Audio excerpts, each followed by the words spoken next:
Eat. But I mean, people use food as all kind of things, right? But that's the opportunity. It's the chance for you to do anything according to who you are with it. So you're all right. Yes, Giovanni put mindless eating, and I said, that's me. I'm mindless eating. That is so me. We've all been guilty of it. I think that's kind of how we were raised. Just like when you're sitting down eating and you're full, and they say, "Now you better eat all your food." You're not even allowing me to listen to my body cues. I can come back to this plate later, but nah, you're gonna eat that food. So then we get into overeating. So it's just a lot of stuff that we have to unlearn as we continue to, evolve. Is that what's happening to me? All right, Yes. 701. Well, good morning, everyone. Good morning. Thank you for all coming, and thank you again for coming earlier, 6:30 to 7, so we can laugh and talk and share good news and good information and all those wonderful things. So thank you all for coming so early and doing that. It was wonderful. And so I hope we keep doing it and it grows and grows as well, that early time, because that's really good time as well. Share things and information, support, excitement, and all those good things. So thank you for that. And yes, so welcome to another Mindset Saturday, right? Where we're learning how to think in order to live well. The better we think, the better we live. So it's wonderful. So we're going to get right into it today. And this is a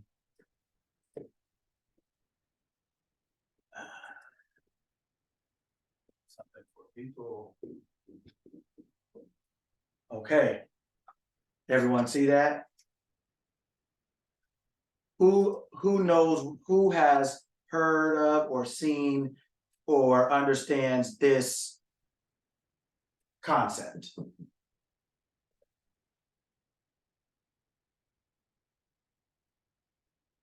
If you can't, if you're in the car and you're driving or something like that, it's ignorance tax. Who knows what that means? An idea? Well, just off the top of my head, it's what you pay for not knowing something. That's exactly correct. That's exactly correct. It is the price you pay for not knowing something. No matter what it is the price you pay for not knowing it. That it could be anything, and it is anything, everything. The price you pay for not knowing yourself, the price you pay for not knowing your business, the price you pay for not knowing health, or not knowing or understanding money, or relationships, or whatever else it is. It's the price you pay for a lack of understanding or knowledge about something. This is the most important tax that is levied on mankind or humanity. And this tax is self-imposed.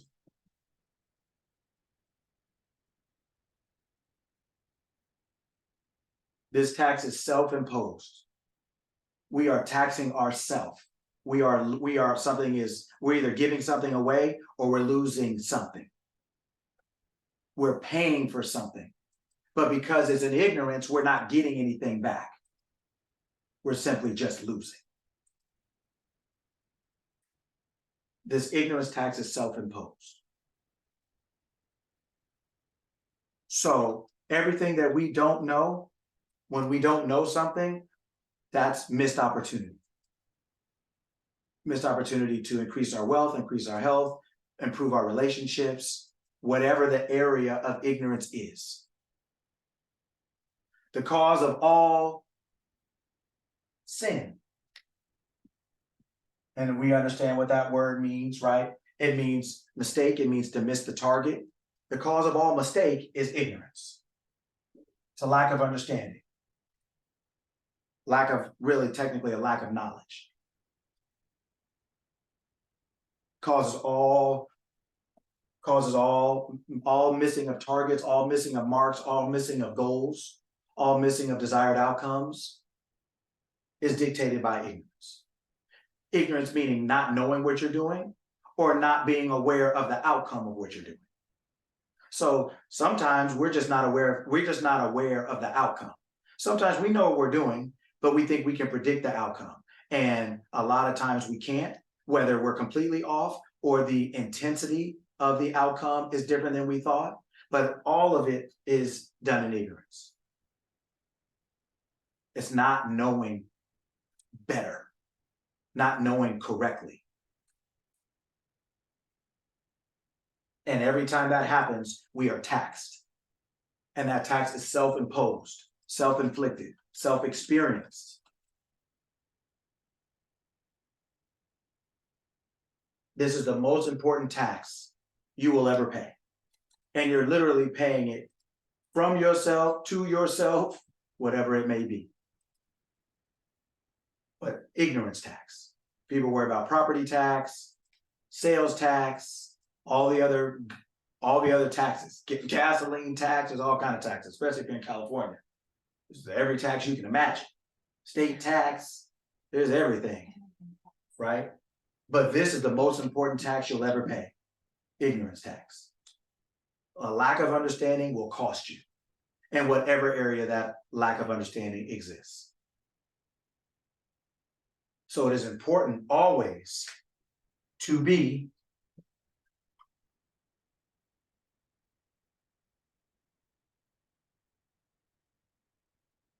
knowledgeable as you can, as knowledge able as you can. To possess the ability to know. You have the ability to know. I have the ability, I know what to do with this thing. Because anytime you have the knowledge, when you know something and you apply what you know and what you know, right, we're assuming to be true, when you know it, you can apply it. And when you can apply it, it's your salvation. It's your medicine. It's your freedom. And when knowledge is there, fear leaves. Knowledge is the only thing that dissipates or eliminates fear. That's it. That's it. When you know something, you don't have to be afraid of it because you understand what it is, what it isn't, how to use it, how not to use it, if you should go there or not go there, how to move with this thing.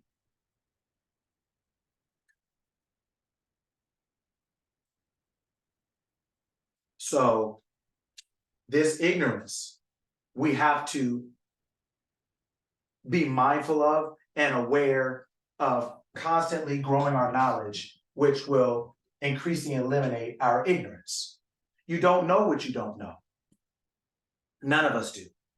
But in a constant quest of knowledge and of seeking, we're able to increase that knowledge and dissipate or lessen and lessen our ignorance. Lessen opportunity costs that are lost. Right? Ignorance literally leads to opportunity cost lost. The opportunity for something is lost because we don't know. And so that's taxed. We're taxed. Something is taken or lost with no return, nothing exchanged. Right? So that's something for us to think about, something for us to really have an understanding of. I was going to talk about it a little bit later, but I'll talk about it a little bit. I'll say a little something about it now. As long as you are living, it is imperative that you're learning. Your learning must keep pace with your living. As long as you are living, you must continue to learn. Living is every day. The sun rises the next morning, no matter what you did or didn't do. But if you didn't do, you're behind. If you did do, you're keeping up and trying to maybe even get ahead. But one of the biggest problems people run into is that their knowledge is not sufficient for their circumstances or situation. They're not knowledge able. They don't have enough knowledge. They don't know enough. And we talked a little bit about this morning. I think Leslie was the one who mentioned it, where something to the effect of you have to be prepared for opportunities. And a lot of people are unprepared because they're unaware. And a lot of that is because they are undisciplined, which leads to being unsuccessful. And then they're not knowledge able. They're just ignorant. And that ignorance is taxed. It costs. It will cost you. Every day that goes by that we are alive, we must keep up. We must keep learning, studying, finding, seeking, whatever thrills you, whatever moves you, whatever's necessary for your life. But you must keep up in order to maintain or obtain the quality of life that you want to live. Because life is always demanding of you, because it is a reflection of you. It doesn't go in spite of you or against you. It goes as you are. It's available for anything. This world has everything we could ever want, need, or use. This planet that we have, everything that we do, good or bad, famous or infamous, whatever it may be, is literally available to us all here right now. Whatever we could ever want to be, do, have, use, see, is all available here. There's no dream or desire that we can't fulfill here necessarily. If you want to go to the moon, you take everything here and you go to the moon. But everything is necessary to achieve anything comes from the place we're in. So once we understand that, then it's just a matter of looking for it. It's a matter of finding it. And the first place we look is within ourselves. That's where the dream came from. That's where desire comes from. That's where the idea comes from. And that is the place where it's ultimately going to happen or not happen, from that place. And just like I think Leslie asked the question earlier when we talked about, when she was talking about essentially us, she asked a question and my answer was essentially, since from a very young age, we're all programmed to look outside of ourselves for every answer, every support, every whatever else it is. We look for the doctor or our parents or the teacher or whomever else. We look for everyone else to solve our lives or subsidize our lives or support our lives or whatever else it is, because we're conditioned to do that. We're not conditioned to sit with ourselves and think about it. We're not conditioned to actually ask ourselves what we think about it, where we come up with something and immediately we give it away. We give away our idea or our concept. We give away what we're thinking about it, how we feel about it, or before we even actually have an idea about any of those things, we just ask somebody else what they think, or can they do it for us, or can they help us, or whatever else it is. And we don't actually give ourselves an opportunity to see what we think, how we feel, see if we actually have anything within us already to reach this desire or dream that we have. And so it keeps us in a state of childhood. It keeps us in a state. That's why when we come here, we're always asking each other questions that we don't necessarily have the immediate answer for. And that's okay, because it spawns our ability to start thinking. It makes us actually start using the muscle of our mind. And Giovanni just asked a question. The first one, I still don't have an answer to. I still have to think. But I just didn't say anything just to say something. I'd rather think about it first. And a lot of times we don't give ourselves a chance to really think about something. We're in such a hurry to go from here to there, to here, to there, to here, to there. But with no knowledge, you show up, what do you have? All right, with no understanding, you show up, what do you have? And so a lot of it is just taking the time to slow down and process something. Say, let me just give it a thought. You ever heard, I remember the first time I heard somebody say, let me sleep on it. I was like, what do you mean sleep on it? I asked you right now. And the guy said, that doesn't mean I need to answer you right now. I'll answer you when I'm ready. If I'm responsible for the answer, then I'm going to tell you when I'm ready. And that was 20 years ago. I remember it till this day. I was like, wow. And the only reason I listened to him was because he was very successful. And not just monetarily, but just as a person, he was very successful. He had a good family. The guy's son is actually my daughter's godfather. But but he had his stuff in order. So I was like, wow, I never thought about that. He was like, yeah, if you don't have an answer, if you haven't thought it through, if you're not willing to be or capable of being responsible for the answer you give, don't give one until you are. Don't let people rush you into something you can't do. Don't let people corner you into something that you're responsible for, because you will be responsible. Whether no one cares about how you answered or that you were forced, no one, you're going to be responsible for that. So make sure you've thought it out, you've thought it through before you respond. If that takes a minute, it takes a minute. If you have to sleep on it, sleep on it. But if you want people to respect what you say, then you have to be aware of what you're saying. Be prepared for what you say. And those are things that just are things to think about. That's so true. A lot of times, or I think like, for example, in my journey, a lot of responses I've given were more like habitual, like just to blur something out versus really like thinking about it. And that's got me in trouble.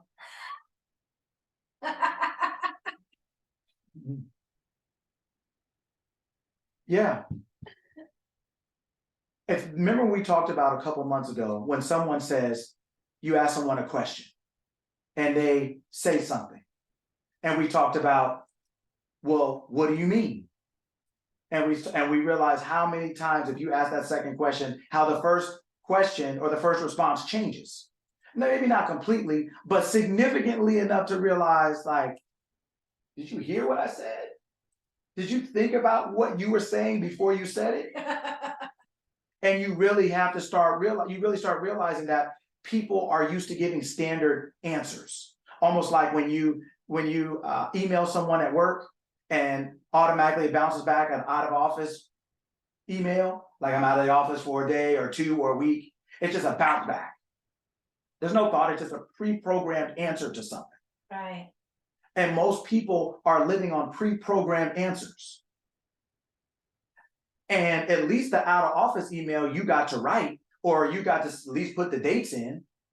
You got to do some. Most pre-programmed answers that we give to things are not even our own. They're just things we've heard or things we said when we were younger that we haven't really changed when we're older.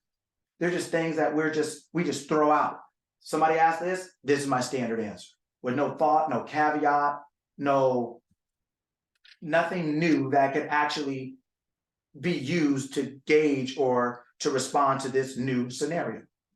New time in life, new person asking.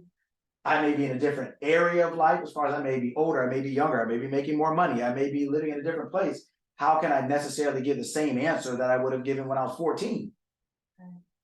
So a lot of what we're doing, a lot of the answers we give are not really well thought out because they're not really thought, they're just reactions. Yeah, Leslie put in the chat, nothing unique to the situation. Right. Right. So everything should be that way. You should know, it doesn't matter if it's the same question a day later. You should know what you're saying, why you're saying it, why you're not saying something else. So when someone asks you, they don't have to like it or agree, but you understand, this is what I said, this is why I said it, this is why I didn't say that, this is why I agree or don't agree. I just have a firm understanding today. Yesterday is not good enough because yesterday is gone. We're in today. What is today? What am I saying today? Because I might have grown from yesterday. So that's why it's okay to change your mind, which we'll get to a little bit later. It's okay to change your mind because that's part of growth. It doesn't mean you'll always change your mind, but it's okay to. When you get new information, when you have new access to things, as you grow, you change your mind. Why can't you change your mind? You change your shoe size, you change your height, you've changed jobs, you've changed schools, you've changed everything in your life at some point, and a lot of things several times. Why can't you change your mind? Be willing to change your mind if the last thought you have no longer serves who you are and what you are and where you want to go from here. It's okay to change your mind. A lot of times it's in your best interest if you're focused. You start to realize the old stuff doesn't work anymore. The old answer is expired. It no longer has any value to who you are and what you are and where you are. So those are just things to kind of start thinking about, right, as we move into today, right? All right. Topic of the day. Windows. Windows. A lot of times when I give a title, I intentionally desire it to be a little misleading so that everyone doesn't know exactly what they're gonna get. They may have an inkling, they put something to give you something just to chew on, but not necessarily the direct point. Even though it may have a little to do with it, which this does, but not a direct point. So, windows.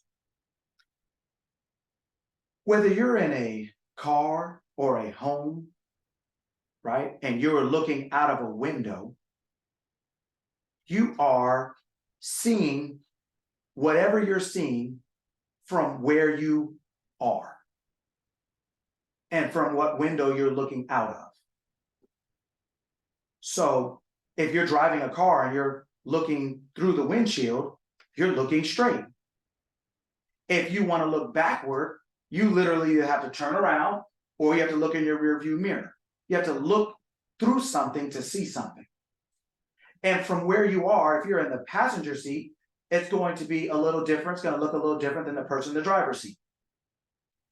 If you're in the back seat, it's going to look a little different than the person in the passenger seat. If you're on the other side of the back seat, everyone's in the same car and maybe looking the same way, but they're seeing the same thing a little bit differently because their perspective is a little different. From where they're looking, even if they're looking at the same thing through the same thing, their perspective is a little bit different because where they're located is a little different. What they're doing when they're looking is a little bit different. So someone driving, it's harder to look at your phone and text people and to be looking on the internet while you're driving as opposed to someone who's sitting on the seat next to you and they're looking, they can not even be looking up at all for a minute or an hour. They can fall asleep, they can turn around and start talking, they can do a lot of things that the person driving can't. But they're all inside of something looking out. And what they see is based on who they are, where they are, right? Who you are, where you are, determines what you see or don't see. You ever been driving in a car and you point to something like, oh, did you see that guy over there? And they're like, who? They just missed it, right? Oh, did you see that rabbit across the road? Where? They just missed it. So even though we're all in the same place at the same time, going the same way in this car, we don't all see the same things. We're not all looking at the same things. Our attention span isn't the same. What gets our attention isn't the same. The windows of life, what you're looking at, is not necessarily all there is to see. It's not necessarily all that's going on. It's just all you see. It's all you see that's going on. So what you see and how you see it is a reflection of you. It's a reflection of you. So each window has its own, literally is its own window. Each thing that you're looking through has its own perspective. Has its own perspective. So when you go to, if you have a 2-story dwelling, right? When you go upstairs, you can look at the same street, but your view is going to be the same. If you are in a ranch home and it's a little bit longer, looking at your front yard from one side of the house or looking at it from the other side of the house, looking at the same thing, but your perspective is a little bit different. So depending on where you are in your house dictates how you see something and what you see, just because of the location you're from, where you're looking. The windows themselves don't change what you see or make what you see, but they only provide a perspective of what you see based on how big they are, where they are. And so if you want to see something different, you can't change the window, you have to change your location. If I want to see further down the street, I probably will go higher up in the house so I can see over the buildings. Or I'm going to have to go outside of the house and get to the street.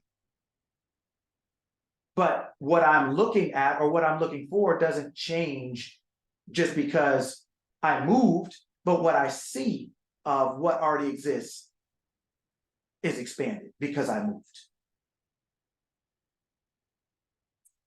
Leslie put in the chat, why can't you see things my way is a statement of limitation for others, right? Well, it's exactly why we're having this conversation. Why can't you see things my way is the same thing as saying, why can't you look out of a different window and see the same thing I see? How can they do that? You see what you see because of the window you're looking through. We see what we see in life because of our perspective, the window we're looking through. And so a lot of times we want people to come to our window, right? We want people to come over here, or we want people to see the same thing from a different window. But that's why there's a windshield and there's a back window. You're not looking at the same thing or in the same direction, even if you're in the same dwelling, even if you're in the same car in that case. So perspective isn't always as personal as it seems. Sometimes it's not personal, it's just location. Sometimes people are in a different state.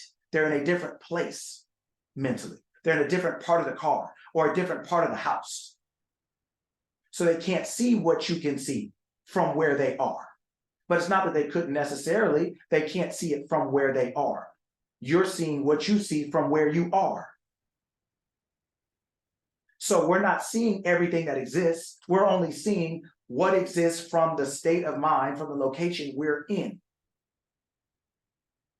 If you're standing in the front yard, you probably can't see the backyard. It's not a physical problem, it's a location problem. It's not a personal problem, it's a location, it's a perspective problem. And it's not a problem, it's just a reality from where you stand.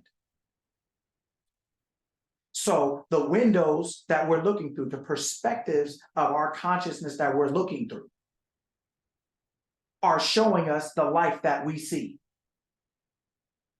It's not the only life that exists.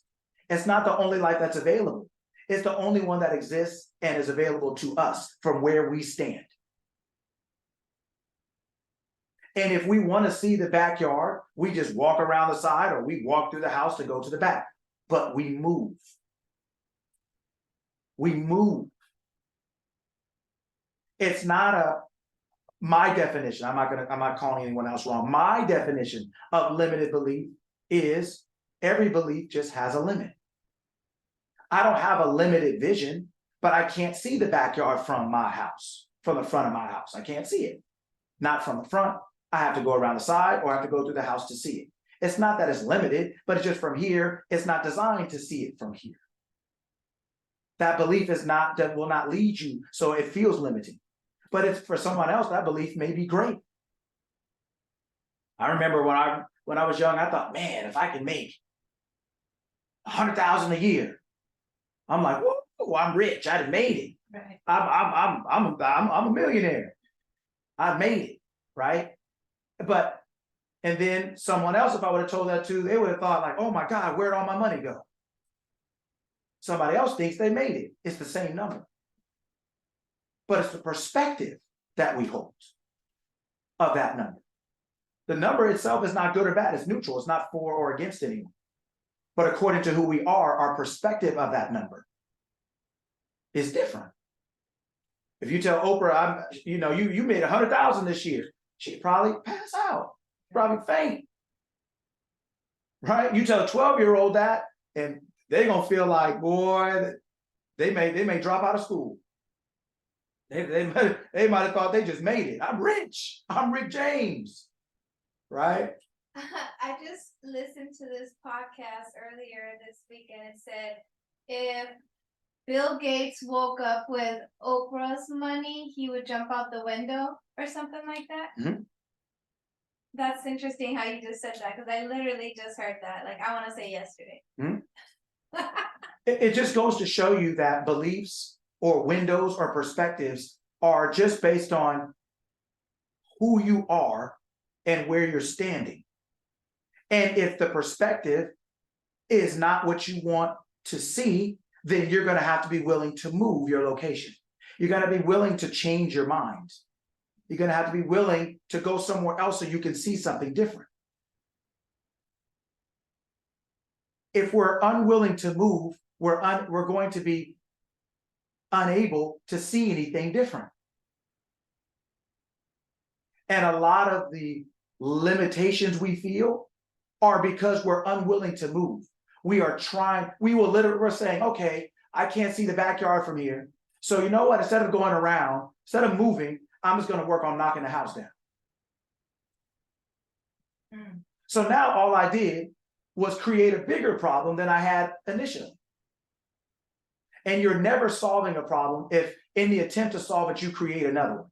You didn't solve it. Just because you're exchanging problems, you didn't solve the fact that you had a problem. A new one doesn't make it better, right? You want to solve a problem. That means you eliminate that one without incurring another one. So knocking the house down so you can see the backyard from the front, great, now you got a great view of homelessness. You think it's just to see your backyard. Okay, well, when it gets dark and a little windy, now what? Right? You just created a larger problem than the one you had originally, which was your desire to see the backyard from the front.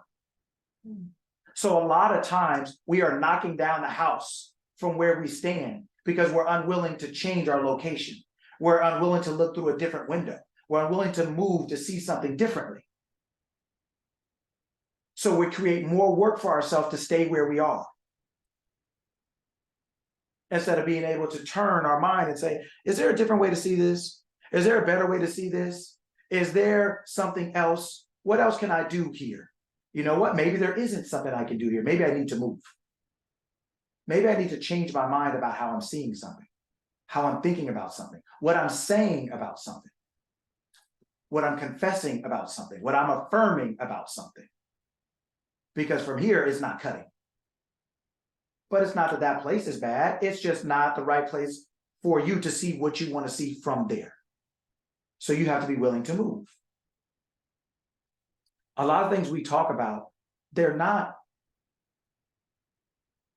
extravagant, kind of like we were talking about earlier, big Armageddon, cataclysmic ideas or volcano erupting scenarios.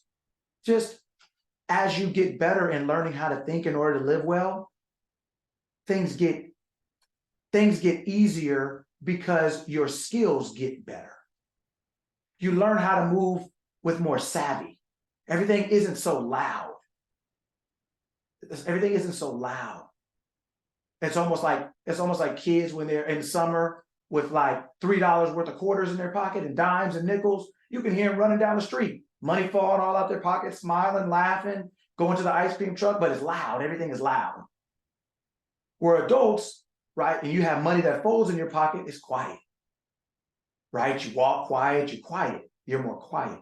You learn how to move with more savvy, you're more stealth, you're just more, where kids are, they're all the way up here. Everything is 100 miles an hour, loud. They come in loud, they go out loud, they wake up loud, they go to bed loud. Everything is just 100% and then zero. Then they pass out, right? They just fall to uses, right? They're talking and then 2 minutes of silence at a stoplight, you turn around and they're snoring.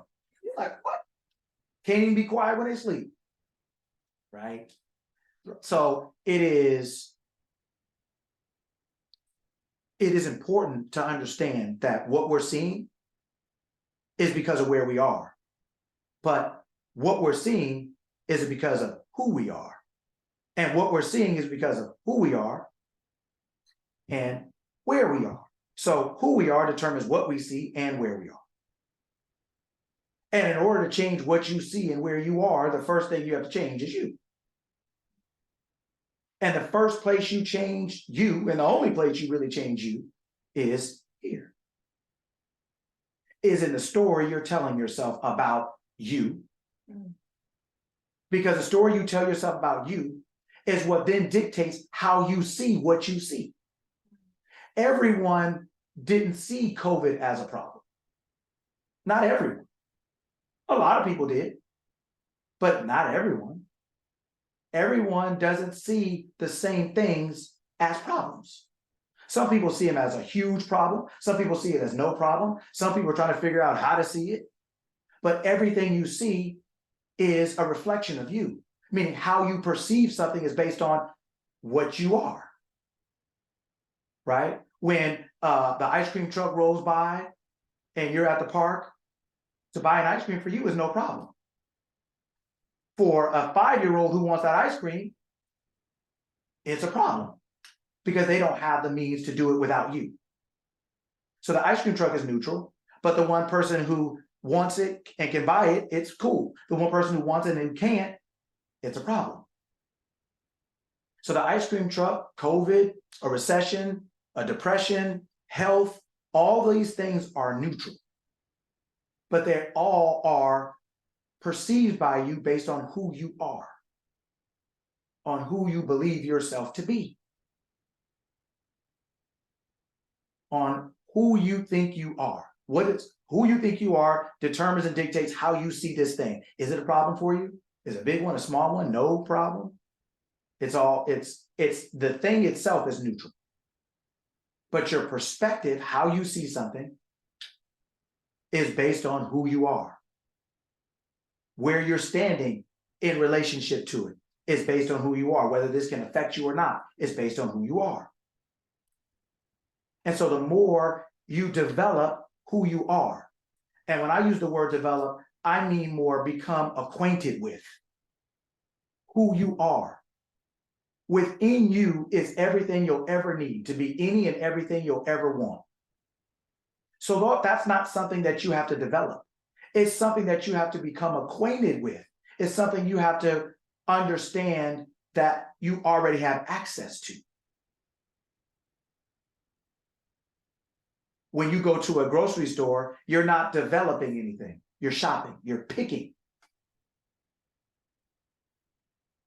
Inside of you is the world's first and foremost shopping center. It's where all your dreams are. It's where all your excitements are. It's where all your fights are. It's where all your parking is. It's where all your discounts are. It's where all your sales are. It's where everything is. Everything is coming from in here. Within you. It's where your dreams are. It's where your ideas, everything is coming from in you. And it's coming according to who you are perceiving yourself to be. And as you become familiar with who that is and what that is, by consciously choosing what do you want that to be, that is the window you're looking out of now. That is what you're going to see in this world. That is where you are standing. That's your location. Front yard, backyard, porch, driveway, in the car, in the bathroom, in the kitchen, on the couch. All those physical places are the same thing in mind. You're always moving around in your mind based on who you believe yourself to be and therefore what that means to you. That determines how you move. That determines your action, your activity. And as we understand that, then we start actually now consciously choosing, do I want to go, do I want to sit on the couch? Do I want to go on the porch? Do I want to get in the car? Do I want to go in the backyard? Do I want to go in the front yard? You start moving to say, what do I want to see? What do I want to experience? What do I want to accomplish? Right? Are there any questions or anything just before I keep going? No? Okay. Right? That is where all this stuff is coming from. So first and foremost, we have to always get a hold of ourselves. We get a hold of ourselves, we start getting a hold of other things. That ignorance tax is a real tax and people are paying it every day and they're completely unaware. They're completely unaware of how a lack of knowledge is costing them every day in money, in time, in relationships, in health, in desires, in success, in all the different areas of life that we are experiencing. That is why, as long as you're alive, learning is mandatory. It's necessary in order to keep up. So that as you get older, as you get into new situations, as you get into new circumstances or have new opportunities, you have the resources to engage and to participate, to get a good deal, to get on this new deal, to get on this opportunity, to get in on all these things. That's what it's for. right? So windows, where are you standing? Where are you looking? Where are you? And what are you seeing? That's what you're seeing as a life is what you call your life. And that's based on who you are and where you're standing. If you want to see something different, you're going to have to be willing to move. It's very simple. It's not always easy, but it's that simple. You have to be willing to move to a place where you can see what you want. And that is done simply by changing your focus. Changing your focus, which leads into the next thing. Last week, we talked about virtual reality. And we talked about how our life is the first virtual reality. It's the first thing that we think is real, but it's not really real. But it feels real, and we are actually doing something. But the reason it feels real is because it's designed to, so that we can actually feel like we're having a real experience. And that's what makes it worth it. That's what makes it thrilling, exciting, and all these different things, right? So we have to decide whether we want to maintain, we have to decide where we're going to put our focus. Are we going to put our focus on what we don't want or what we do want? Are we going to put our focus on maintaining what exists or building something new? A lot of times we're spending so much time maintaining something that exists that we never give ourselves a chance to build something new or become something new. But every living thing is always in a constant state of increasing expression, increasing growth, expansion, whether it's physically or mentally, consciously.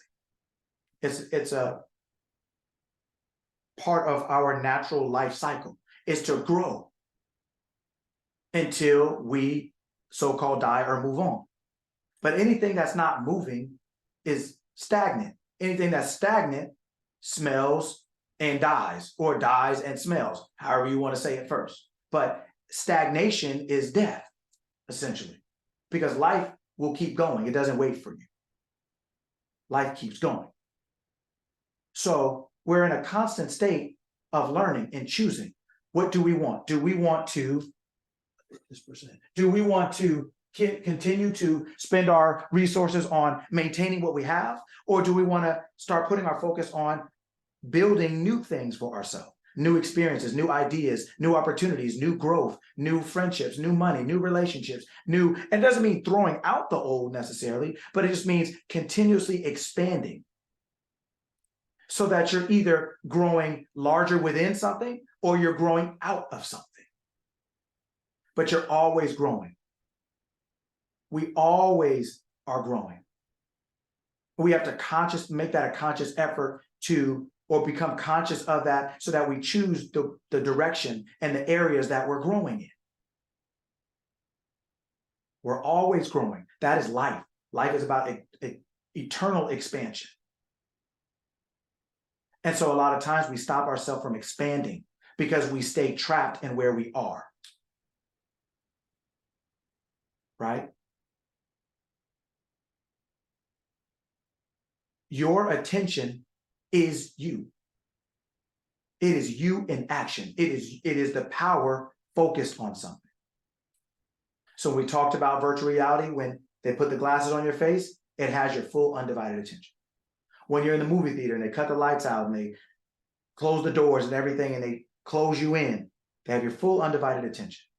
When you're talking to someone you would like or prefer, their full undivided attention.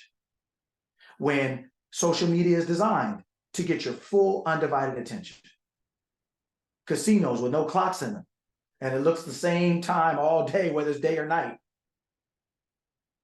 It's designed to get your full undivided attention. Why is that? Because your attention is you. That is you. It is you in action. Whatever you are focused on is what people call God, the creator, whatever else. That is what is being powered. Your attention is your power. Your focus is your power. Whatever you are focused on and attentive to, that is where the power of you is going. That's where it's going. When you have a wall socket and you plug something into it, you have its attention.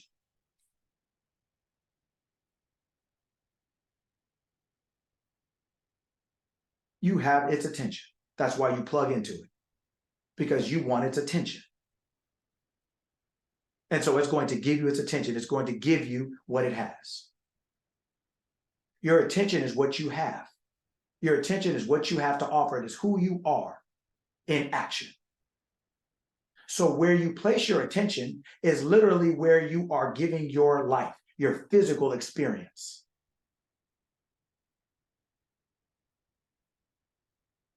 That's all social media is designed to do, is get and keep your attention. Because they know if they have that, they have you, the you that you call a name. They have you. And why do they want your attention? Because that is literally the power. Your attention is your power. That is why they want your attention. You don't have to be, they don't care if you're lying down looking at it. They don't care if you're walking looking at it. They don't care if you're sitting. They don't care what you're doing with your body, as long as they have your attention.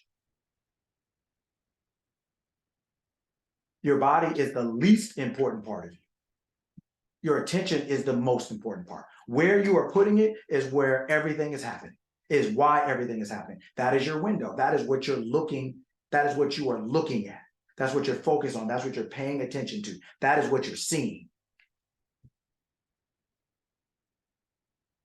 And we have to be mindful of where we are giving our attention, because that is where we're giving our life. That is where we are placing our power.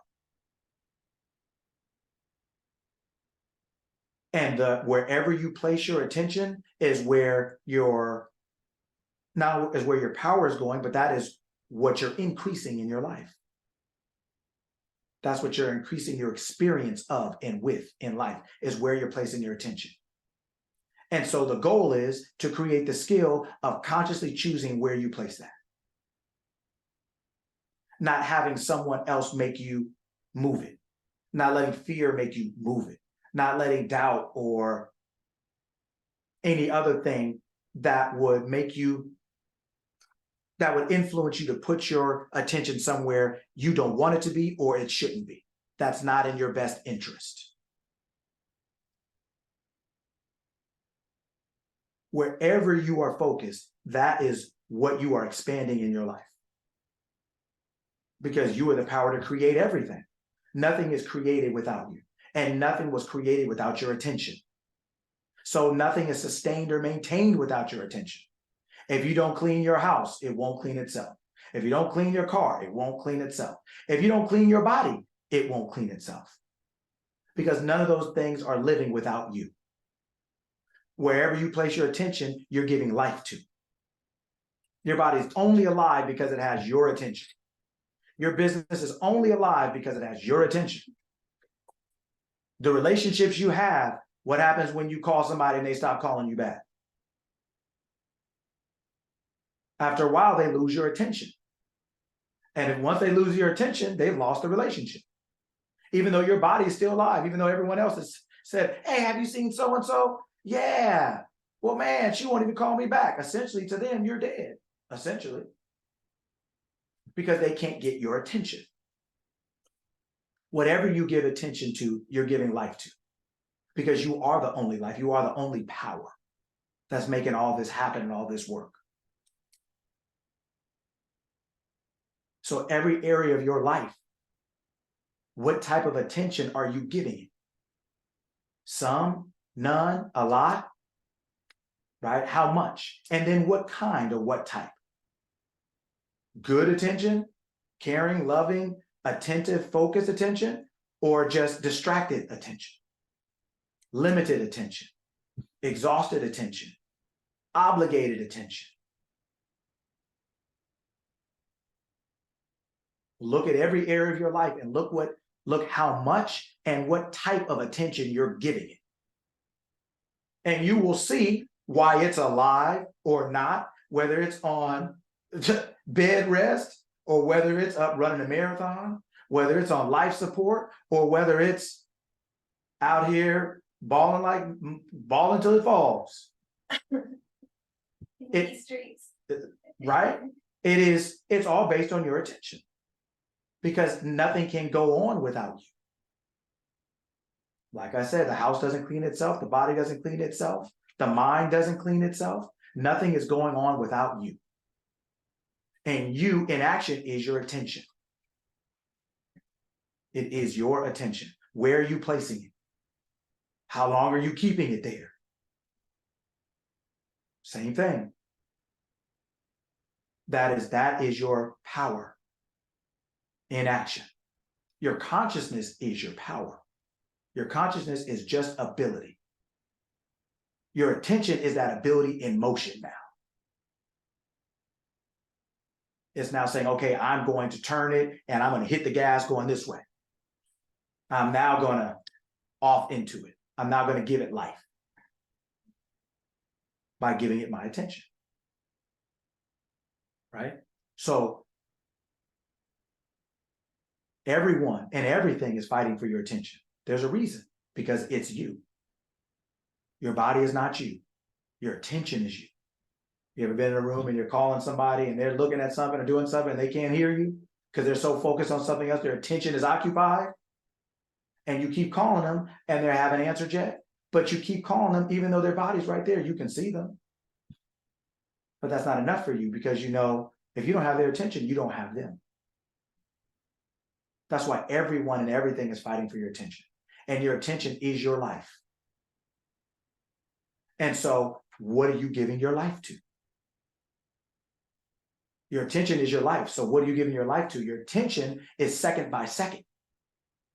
Where our lives, a lot of times we use in larger quantities of time. We describe a month, a day, a year. But your attention is second by second. Your breath is second by second. Your blinking is second by second. So when you take it down to the most minute time interval, it's second by second. Where are you putting your attention? Second by second. That is where you're putting your life, second by second. And just because we don't count the seconds doesn't mean they don't count. Just because we don't count something, oh, that doesn't count. Shoot, it don't. Yes, it does. Game over, right? Or too late, or whatever else it is. Just because you don't count it doesn't mean it doesn't count. Just because you were unaware of it doesn't mean it didn't exist. Your attention is second by second. Your life is second by second. So wherever you're placing your attention, you're placing your life second by second. So be mindful of that. Where are you placing that? How long are you keeping it there? What is it for? Those are things that we should be consciously asking ourselves, just on a routine basis. Is this really where I should be? Is this really what I should be doing? Is this really what I should be thinking about? Is this really what I should be entertaining? Is this really what I should be? Is this the best use of me? Is this it? Is this the best use of me? And therefore the best use of me, is this the best use of my time? Is this the best use of me time? Me giving my time to this. Is it the best use of my time? My energy, my attention, my. Is this the best use of me? You start getting control of that. You start being aware and conscious of that.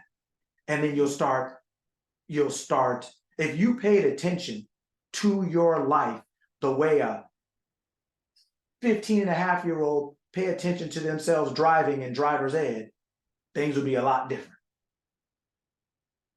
Remember we were in driver's ed and everybody sitting up straight? There's not one person cool in driver's ed ever. Everybody sitting up straighter than they've ever sat in their life. They got both hands on the wheel, seatbelt on for probably the first and last time. As soon as you get your license, seatbelt go off, go behind you, where you kind of just pull it away from you so don't wrinkle your shirt or your dress. Like everything starts to change. But at the beginning, when you first started driving, right, there's no radio on, nobody's leaning, nobody, don't talk to me, shh, don't talk, not right now. I'm trying to focus, right? But in that, when they're learning something, when you're learning something, you're focused. You don't need a lot of distraction. You're not out there looking at the world. You only care about this, right? But what if you thought about your life that way? Where you're like, nah, I ain't got time for that. I got to put my focus on here. I got two hands on my mind. I got two hands on the wheel of this thing I'm driving. So I'm sitting up straight. I'm paying attention. I'm not going to let something distract me that's not going to allow me to have this experience properly, to learn, to grow, to be, or to experience something. I'm paying attention. A lot of times we're not paying attention because we're not thinking of the seconds. We're only thinking of the hours or maybe the day. Oh, I'm going to do it tomorrow. Do you know how many seconds there are between now and then? Oh, what you doing, man? Nothing, I'm just chilling, just wasting a little time.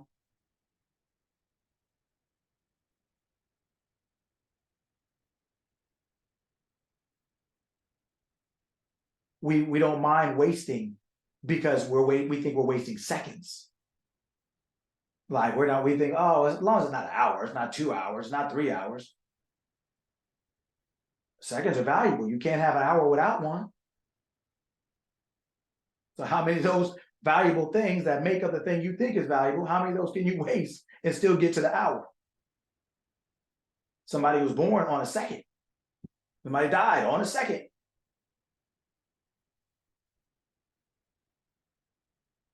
Right? So if we can master the little things that add up to the big things will already be taken care of because we've mastered every step along the way. If we're aware along the way, the outcome is inevitable.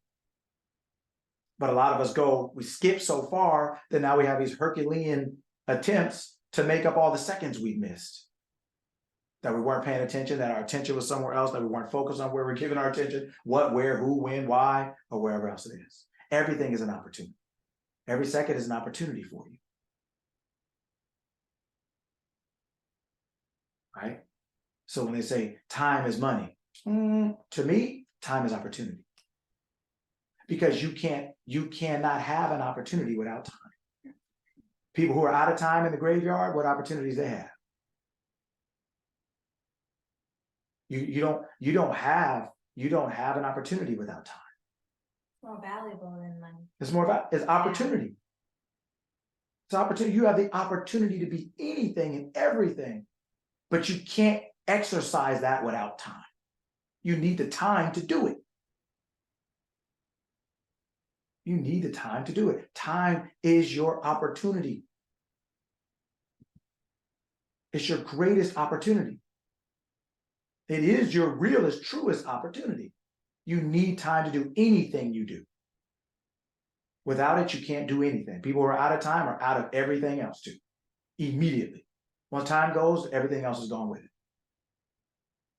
Your time is your greatest opportunity. Pay attention to it. Focus on it. Master it. Right? You can't change. You can't manage time. You can only manage your activity. You can only manage what you do with it. Can't start time. Can't stop it. You can't say, you know what? I didn't do yesterday all that well. Let's hit it back. Do it again. Can't do it. People say, oh, it's never too late. Okay, well, if you try to go back to 8th grade right now, it wouldn't work out. You can't redo everything. Time keeps going, and you better go with it or you'll get left behind. Time is your greatest opportunity. Use it well, use it wisely, use it with wisdom and skill. Every second, not every minute, not every hour, not every second. You master the seconds, the hour taken care of. You master the hour, the day is taken care of. You master the day, the week is taken care of. You master the week, the month is taken care of. You master the month, the year is taken care of. You master the year, the decade is taken care of. You master the decade, the century or the quarter century is taken care of. You master the increments and you win the whole. You win the entire. But we're skipping so much of the stuff before that we look up and say, how did we get here? And what am I going to do now? Nothing. You're not prepared to do anything. You wasted time. You've been wasting time. You're not going to do anything. You've been wasting time. You've been wasting life. You've been wasting you. You've been wasting you. You are the most important thing and you waste it. And we waste it. There's no way to get out of wasting you. You are your greatest asset, but most of us are our greatest liability instead. Where we have been conditioned generally in society to become our greatest liability instead of and we're truly our greatest asset. Truly you're your greatest asset. You are your greatest asset. And you have every second to prove that and to live that. And every opportunity you pursue is just the thing you're using to express your greatness. That's it. That's it. If you knew how great you were and you acted anywhere close to the thought, how much would change? How much would change? You are your greatest asset. You are the most powerful thing in your universe, in your world. With you, all things are possible. With you, all things are possible.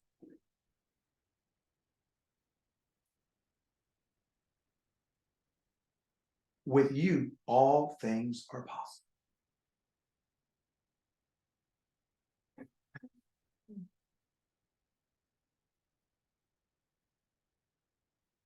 I'm officially bringing scripting back to my life. Who's with me? With you, all things are possible. Sometimes you got to let things just sink in.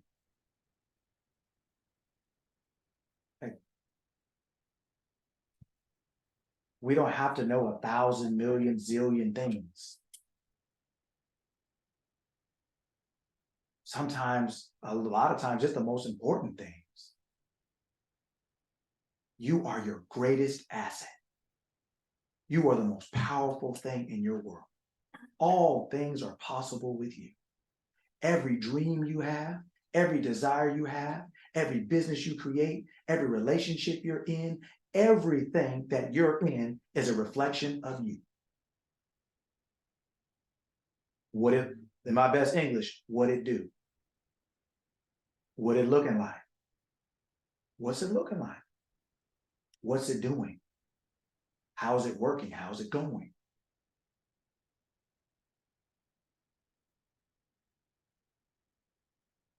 You have, because you are, the power to do anything.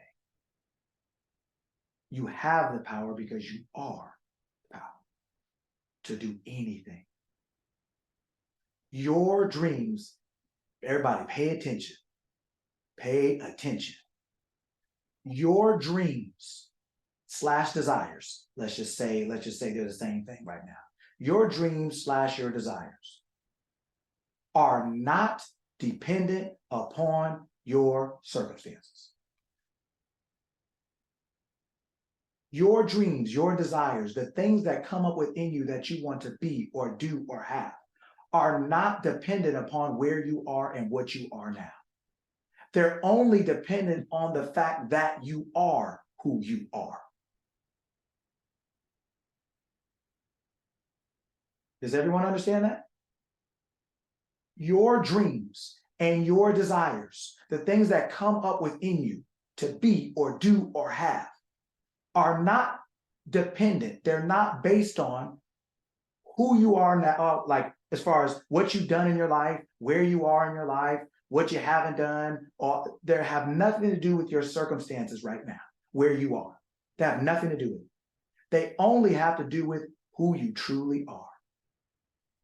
Because no matter where you go and what you do, you are always who you truly are, which is the great I am. That's who you always are.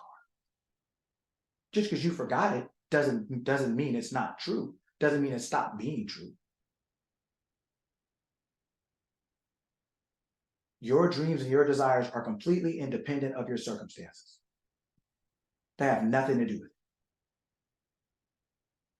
And when you come back into the realization of who you really are, and as you do that, as you start learning and remembering who you are, because that's all this is every Saturday, is a reminder. It's a reminder of who you are, that you are the same person, the same being, the same consciousness before you got in that body. You're the same. You're just in a body now. You are who you were before you walked in the bank. What if you walked in the bank as Natasha and you came out as Leon? How's that gonna work? Yeah, it's crazy. It's insane, right? But in this life, we really think we're somebody else. We forgot who we really are before we got in this body. And that's what we're here every Saturday to do, is to remind, to remember. So that we start acting like Natasha before the bank, in the bank, and out of the bank. So we start acting like we truly are in this body now. That's why with you, all things are possible. All things. Everything that you've done, you did it. You there. It's your business, it's your health, it's your money, it's your name, it's your body. They're all possessions of you.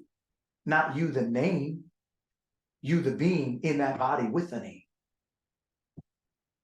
They're all expressions of your experience. They're all expressions of what you desire to experience based on who you're believing yourself to be. It's not always that easy to believe. It's not always that easy to act on, but it is that simple and that true. And if you would act on that simplicity and truth with some nerve and some courage, you'd find it to be true.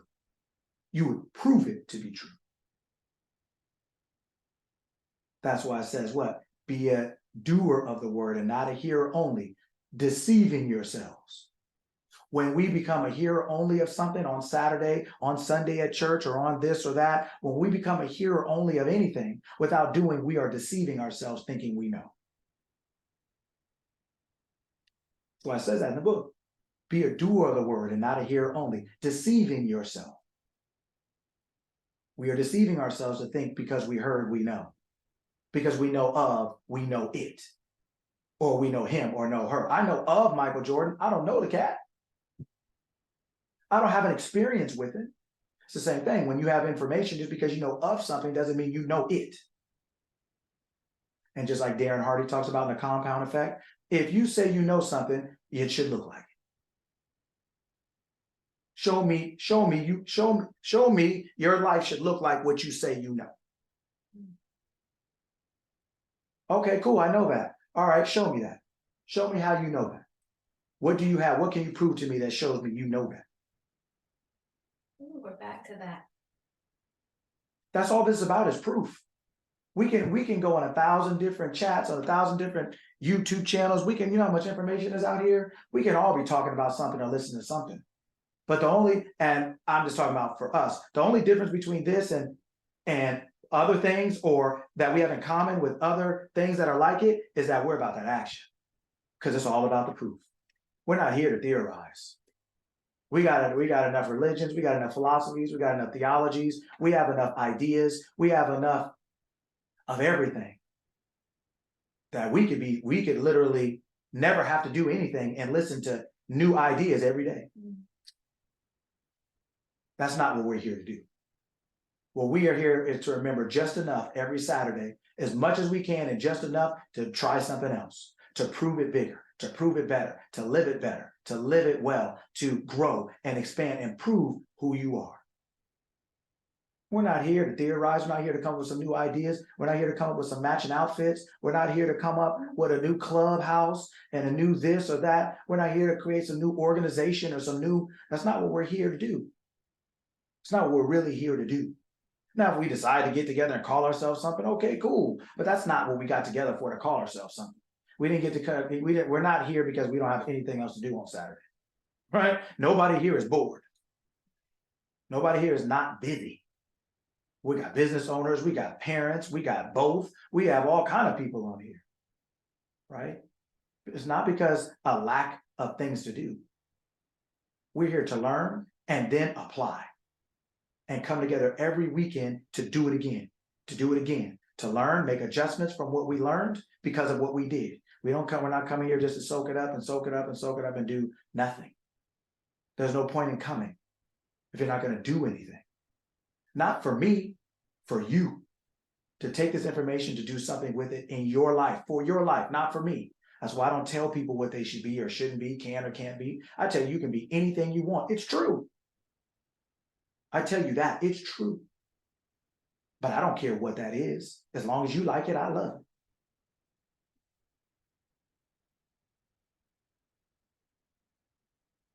But I want the whole point of Saturdays is to provide information so that everyone can find themselves in it enough to be able to apply it to their specific individual situation. That's all it's for. It's not to get you to be like someone else, go into business with someone else. It's not to get you to do that. It's to get you to do whatever is good for you. That's all this is for. It's for you to remember. It's a reminding session every Saturday because Samuel Johnson said people need to be reminded more often than they need to be taught. We're reminding each other every week of who we are. Did you remember? My mom used to always say, hey, remember who you are. You know, when you're young, you're like, all right, bye. Right? Remember who you are. All right, bye. Then after a while, it starts to sink in. When you get a little bit older, you have to start making different decisions. Or when you get in some circumstances, you're like, and you can hear that voice, remember who you are. I'm like, yeah, I can't really do that one. Can't really go there. I think it's time for me to go home. Yeah, whatever else it is. You start to, that thing that you start to hear every day that you've heard for so long, that meant nothing because you just want to get out to see your friends, get to the homies and be like, all right, bye. Right? But then you get to a point in life where that starts to ring louder. You start to take on a different level of significance and meaning because you start to realize as adults, most of us don't know or forgot. We don't know who we are. We don't know what is happening. I mean, I got people I know that are on a new religion every 2 months. Some one way, what you see in 1 week with an afro and some candles, the next week they bald with beads. I mean, they didn't change. I mean, I got some cats who then went from, all kind of stuff. And in LA, where I'm from, everybody's tricky. So you got people doing all kind of stuff. You can go somewhere. If you have 50 days in a week, you go somewhere new every day and learn some kind of foolishness. Because everybody doesn't know who they are, so they're chasing anything and everything. They don't have any limits or boundaries. They just out here just chasing like a dog chasing cars, just going back and forth. And that's what we're here on Saturday to do, is to stabilize you. And say, whoa, wait a minute, hold on. What are you chasing the car and you're the maker of the car for? What are you chasing this and you are in charge for? What are you thinking this and you are the thinker for? Why are you, right? That's what we're here for. And then you take this information, you go out and you live on it. You hit the street with it. You say, okay, if I am who I think I am, let's put it to the test.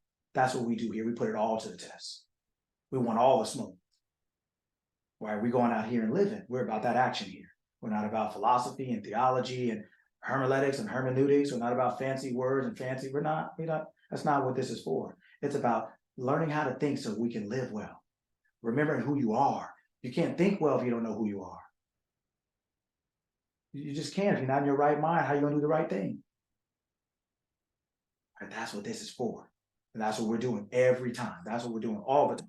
Right? All right. Are there any questions on anything I've said so far?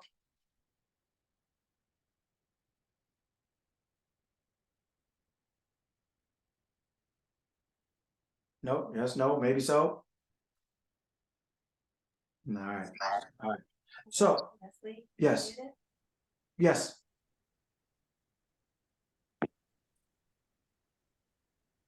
Oh, wait, our speaker phone? Yes. Oh. All right, how about now? Can you guys hear us? Yes, I can hear you. Yeah, we got you. Alright. Okay. Somebody wants to? So was there a question? No? Okay. No, okay. Or- I don't have a question. Very good content. I'm over here taking notes. 'Cause you're speaking the truth. Okay, so. Okay. So. If I say am, we kind of talked about it a little bit, but I'm gonna talk about it a little bit differently. Because when I say you can be anything, that sounds good. You know, we tell our kids that, or people we love, you can be anything. You can be anything. Sounds good, you mean well, and it's true, but do people really know it's true? Do they know why it's true? Do they know why it's even possible to possibly be true? So we're going to talk about it a little bit differently. So if I were to say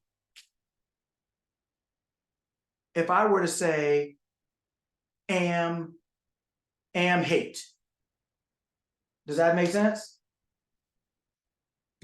Am hate, like AMHATE. Does that make sense?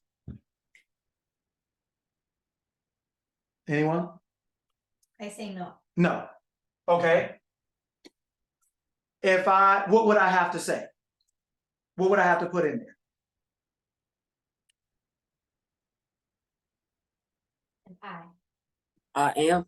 Okay, so, all right, if I were to say, can I say, I hate? Okay, so I can say, I hate. I. Can I say, am lucky? Can I say that? Am lucky.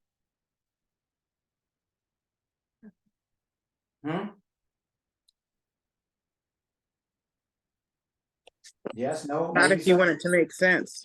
Not if you want it to make sense. So I would have to say what? I am lucky or you are lucky. Okay, so now we're back to I again. Am. Okay, so if we were to say, then the common denominator of all these statements, in order for them to make sense, is what? Alright. I. Okay. So that means I. In order for things to make sense, guess what you got to start with? Yourself. I, yourself, I. And yourself is I. That's you.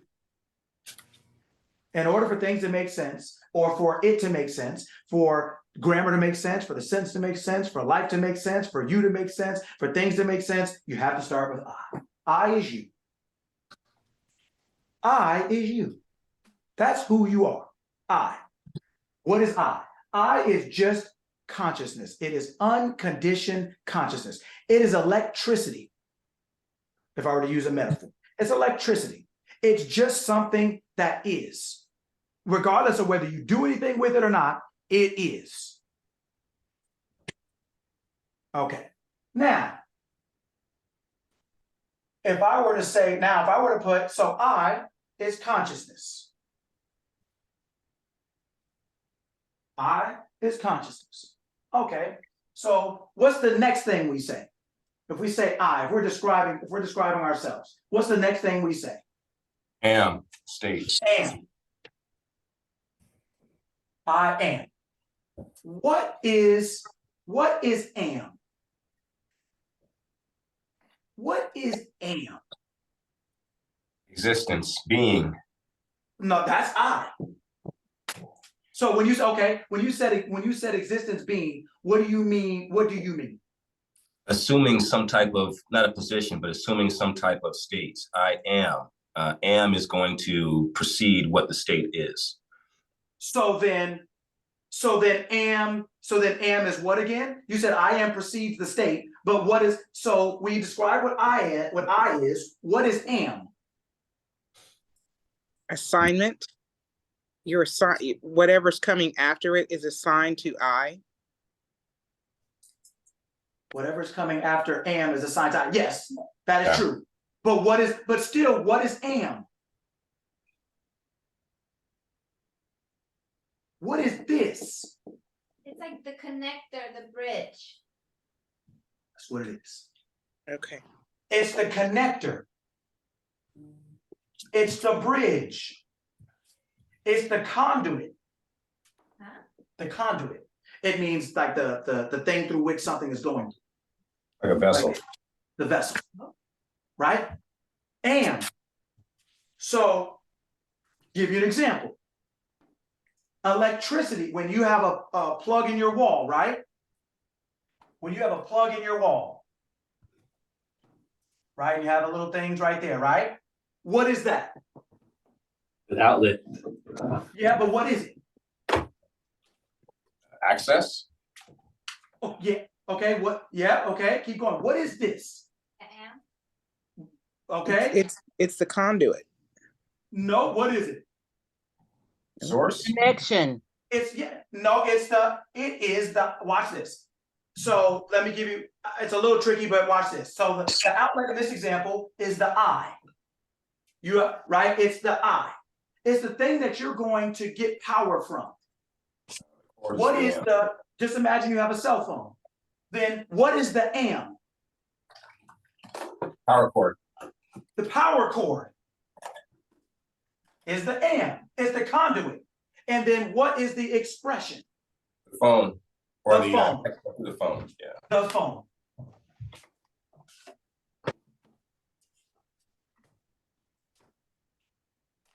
Your eye is your power. That exists no matter what you do with or without it. If you don't do anything, it doesn't matter. That is you.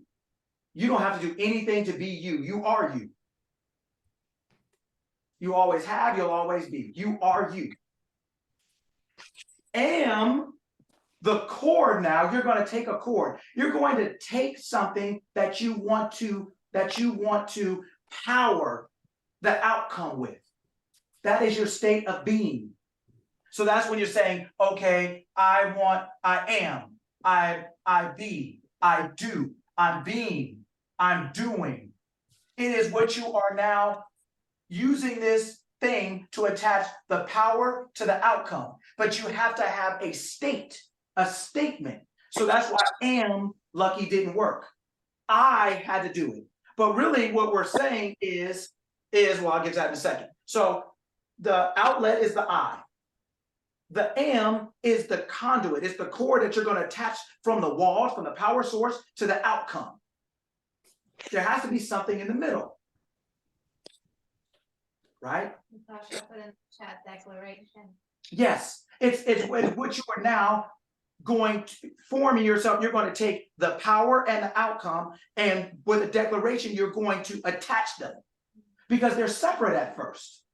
I is just I. Electricity is just electricity. It doesn't have to plug up it doesn't have to charge anything to still be electricity. It's electricity, right? So nobody on earth came to earth and made electricity. It was already here. They found it. They didn't make it. So it is what it is with or without you. It has nothing to do with you in that sense. It just is. Well, I just is. It just is. Now, what you want to do with it becomes am. Now, like I am going to now say, okay, I want to do something with this. So now I need to figure out how to transform this all ability into something so that I can get an outcome. I'm going to take this wall socket. I'm going to put my cord into it on one side, and then I'm going to run this cord to my phone, to what we call the outcome. This phone in your life, this phone is who?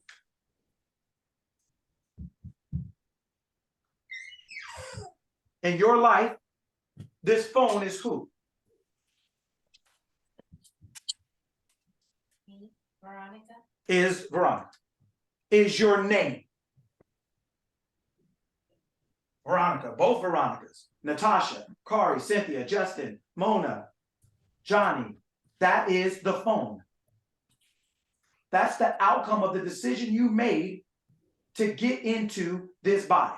The I got into this body. It's using the body like the cord. And the name, right, is the phone. It's the outcome of that. Electricity, look at what you can plug. Look around where you are and see how many things electricity is working.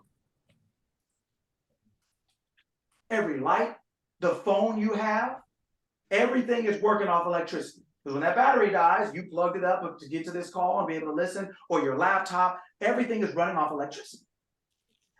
You need electricity. Electricity doesn't need you. It don't need you. It's gonna be what it is with or without you. It was here before you got here, and it'll be here when you gone in that body, right? Your body needs you. You don't need your body in the sense of to be you. You need your body to have this experience. That's why, because this is a physical tertiary plane, right? But you don't need your body to be you. You need your body to express yourself in this physical plane. So you need a physical thing called a body. You don't need your phone to express yourself. You can yell, scream. Well, we didn't grow up with cell phones. So when you went out, you were still you. Long enough to get to this, right? Long enough to get to this point. So we don't need things to be us. We may need something to express us, but we don't need something to be us. We always are what we are.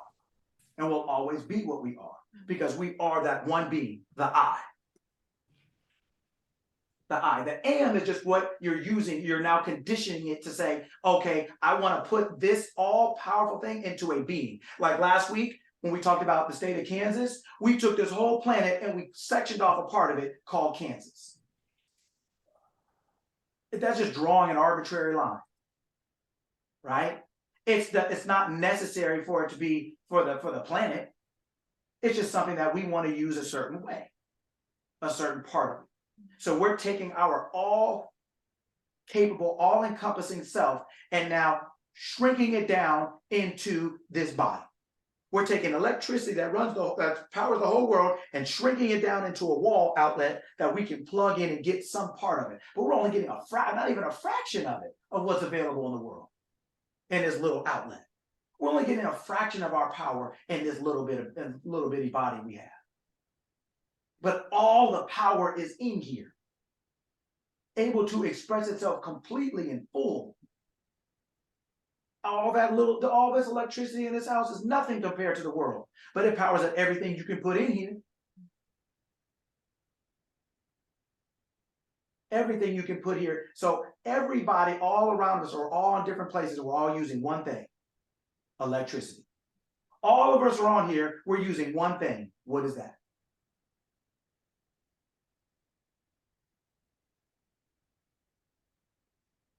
Electricity.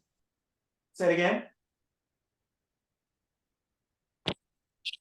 Electricity. Yeah, no, we're all using electricity, right? To power our homes and cars and everything else.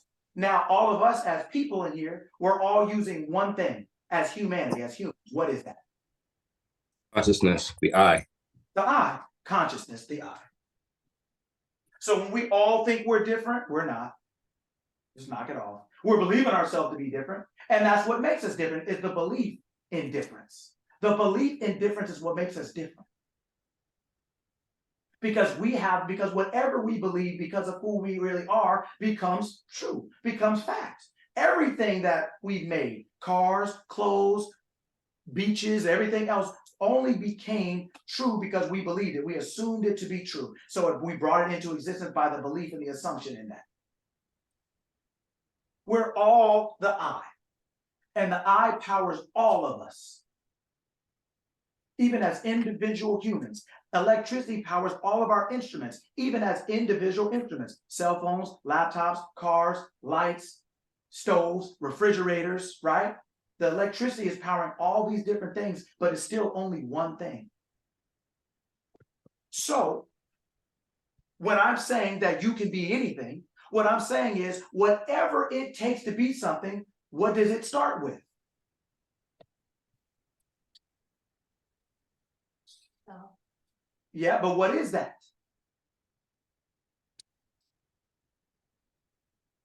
Consciousness. Yeah, say, and what's the other way of saying it? You. I.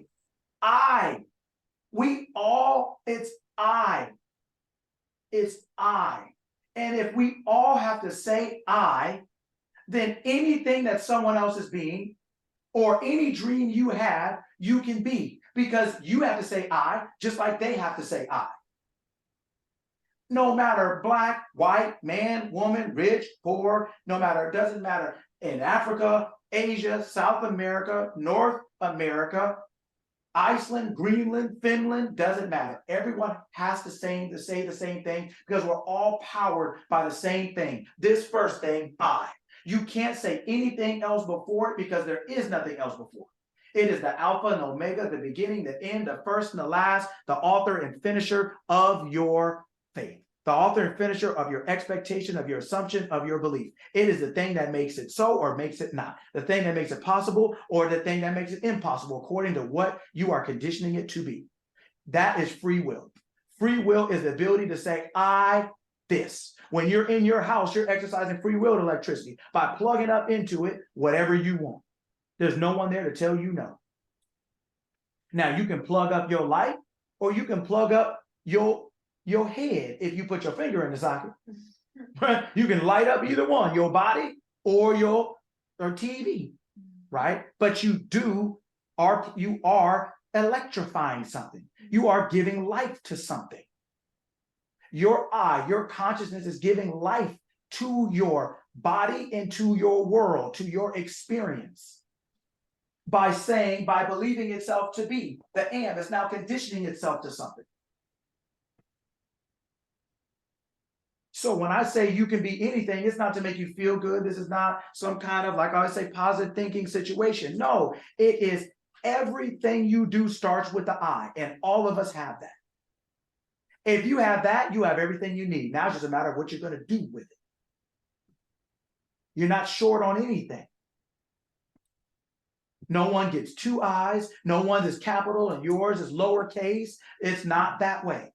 Everyone has the same level of power and everything. Everyone has the same. As far as in truth, internally. What you do with it is how you're expressing yourself. You're expressing yourself as a man, as a woman, because of the am, what you are believing yourself to be. You have conditioned that I that can do anything into being a thing, into powering a thing. So when you decide to write this equation out and say, I am what? What do I want that to be? I have electricity. What do I want to plug it into? What do I want to make or keep alive in my house, in my world? The refrigerator, the TV. As soon as you unplug that electricity, that thing is going to die. It's only a matter of time. That's it. It's only a matter of time. So when we say I am blank, there's one word that's important. There's one word people don't include, and I wouldn't have included it either, but learning a different language and the language that this book was written in, they don't have tenses. They're inferred or implied. There's a word here that's missing. That makes all the difference. What is that? I blank. This is the outcome. Now, So consciousness, believing itself to be, right? Conditioning itself, right? Blank, outcome. What is this word right here? This word makes all the difference. At least it did for me. It makes all the difference. Say it again.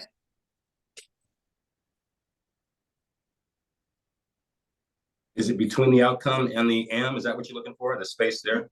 Yes, there's a word that once I understood the language better, I understand there's a word here that because of the language they don't write, but it's inferred or implied in the language. And the And the way this was written in that language. So the word is not here, but it's implied. But since most people don't speak this language, they don't know what word is missing. But to me, once I understood it, this word makes all the difference in the world. There's a word right here. I am blank the outcome. There's a word right here. What is it?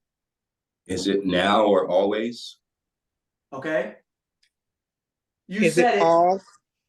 Okay. So watch this. Remember how we were doing the I am, and I said everything had to do with, like I was writing all the I's on the side, the common denominator. Say it again. Is. I am is. I am, consciousness believing itself to be, is being this, is doing that. It's playing the role of something. It is acting like something. It is doing something. It's possessing something. It's believing itself to be. It is, so our I amness is doing this, is being that, is having that. It is. So it can also not. So let's say it a little bit differently. Watch, let's say it a little bit differently. So you realize, because I want you to realize you can really be anything. If I said, I want somebody to rearrange this sentence. I am poor.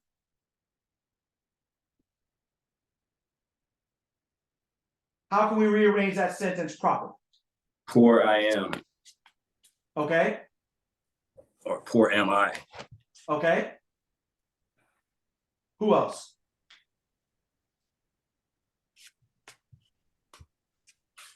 You could change it into a question too. Am I poor?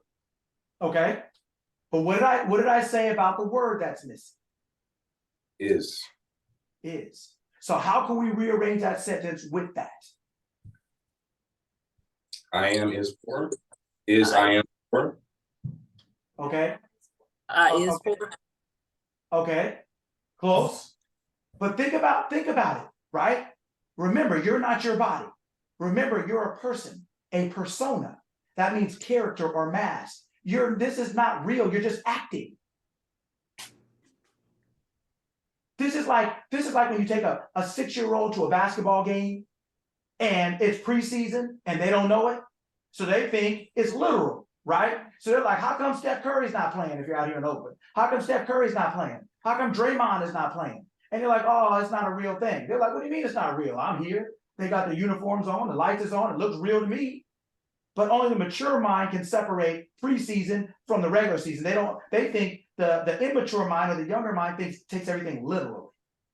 Right? So they think like if everybody's here and the lights are on, the uniforms are on, right? It's a real game. But you're like, bro, this is just the preseason. They're like, no, it's not. Right? But you realize just because they're playing doesn't mean it actually counts right now. They're just playing. So when you have I am poor, right? What you're saying is I am is Or playing the role of being poor or of poverty. I'm playing the role of a poor person. You're just playing the role of something. You are not that thing truly, but you can play the role. I always use him because he's my favorite actor. Denzel is never the role he's playing, but isn't he playing it? And he plays the heck out of it. The person who is poor is playing that role. And if you're poor for a long time, guess what you're doing? You're playing the heck out of it. That's all you're doing. I am is playing the role of something because who else is there to play a role if I doesn't exist, how can am exist? And if I am exists, how can poor exist without I am? And so if poor needs am and am needs I, so it's I am poor, then poor is only happening because am and I am. So, but who else is there to play another role if it's not I am?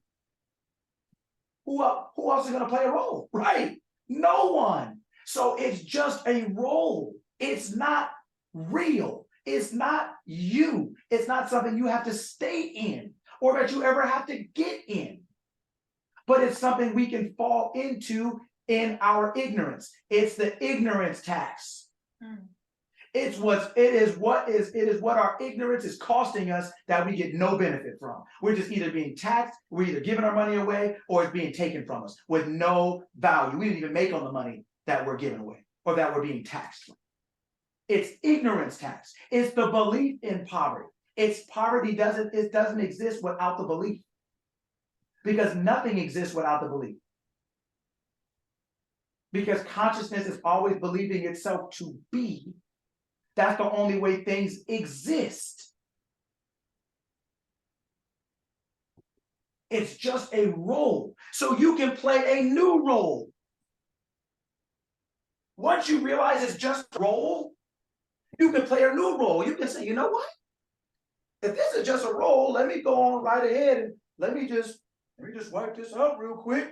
And let me put wealthy. Let me put healthy. Let me put safe. Let me put secure.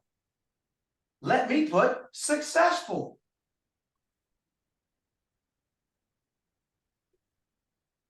If it is literally, that word is, I am is.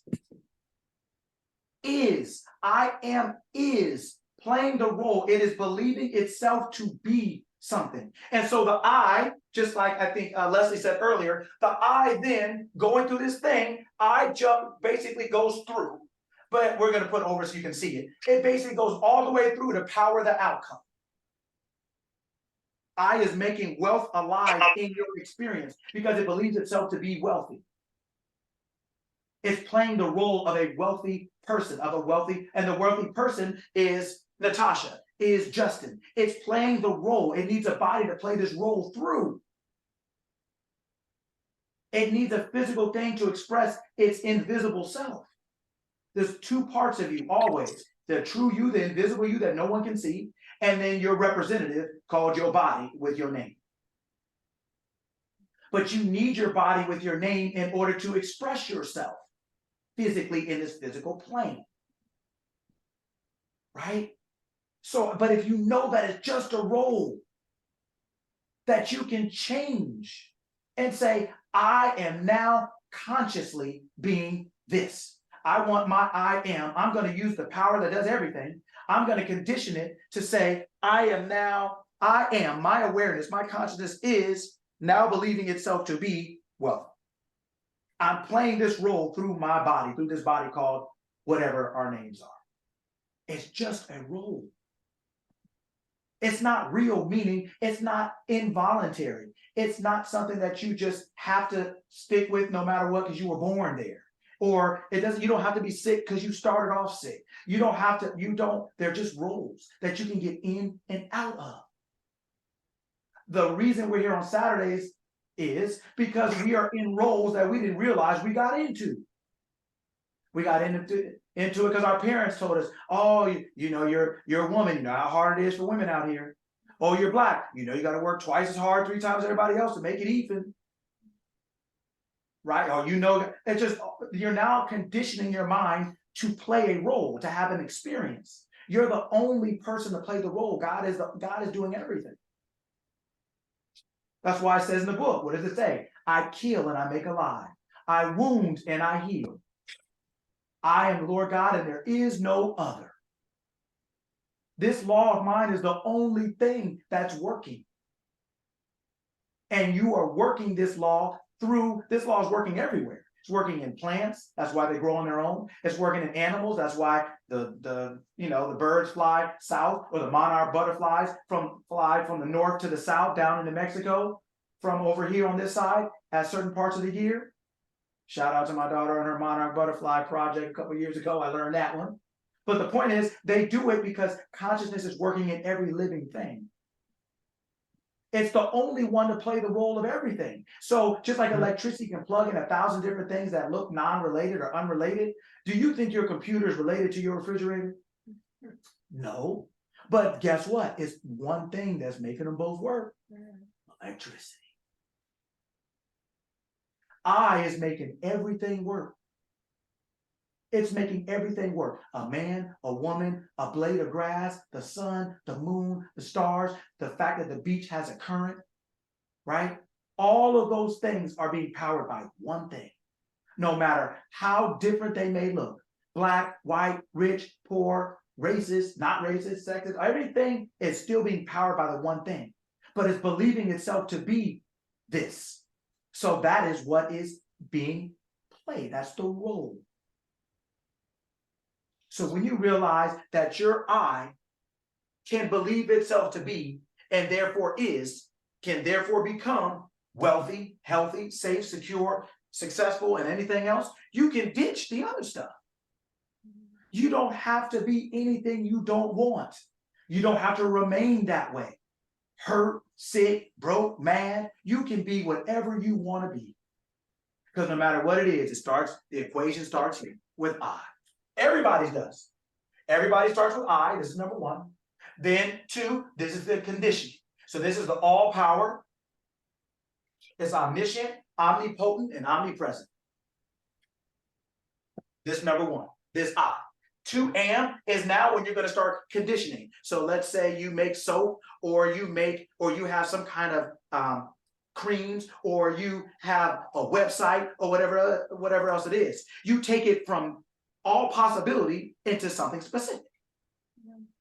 That's what M is. It's now specificity. I'm now saying, okay, I'm going to be this.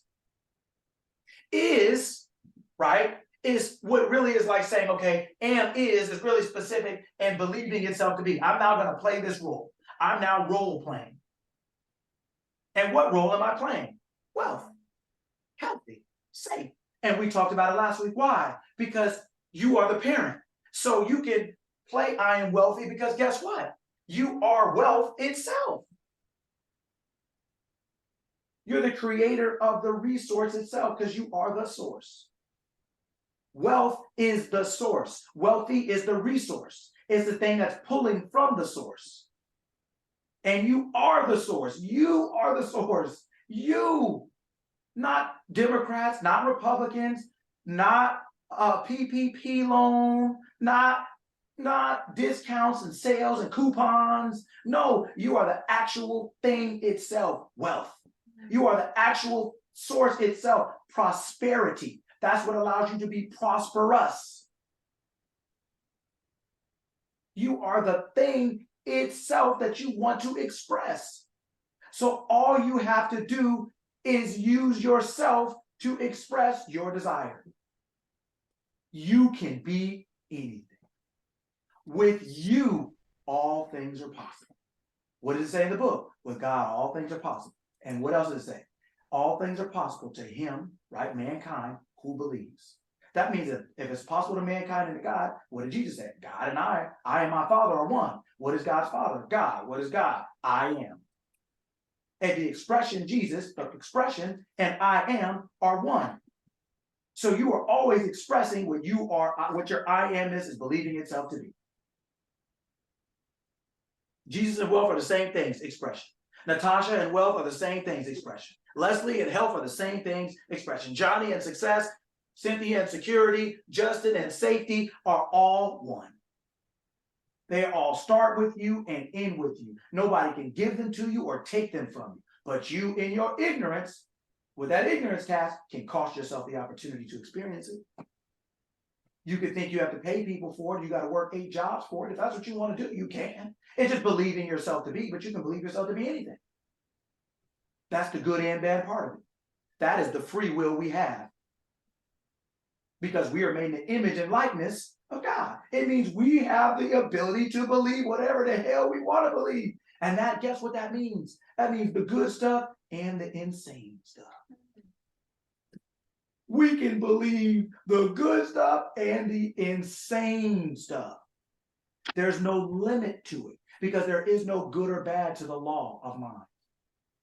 It's all expression. There's no good or bad to electricity. As I've heard it said, it'll plug up a toaster or plug up a Tesla. It doesn't care. It's electricity. It'll plug up your toaster, your TV, your tablet, your laptop, your phone, your hair dryer. It'll plug up the clothes dryer. It's one thing plugging up 1,000 different things. That's why racism is so stupid.